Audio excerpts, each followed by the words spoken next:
విడుమొరటోడు అని వాళ్ళు వీళ్ళు ఎన్నెన్ని అన్న పసి పిల్లవాడు నవ్వాడు.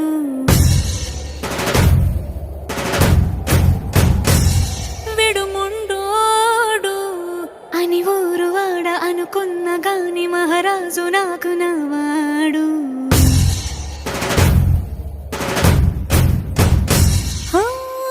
మాట పెడుసైనా మనసులో వెన్న రాయిలా ఉన్నవాడిలోన దేవుడెవరికి తెలుసును నాకన్నా. సూసేకి అగ్గిరవ్వ మాదిరే ఉంటా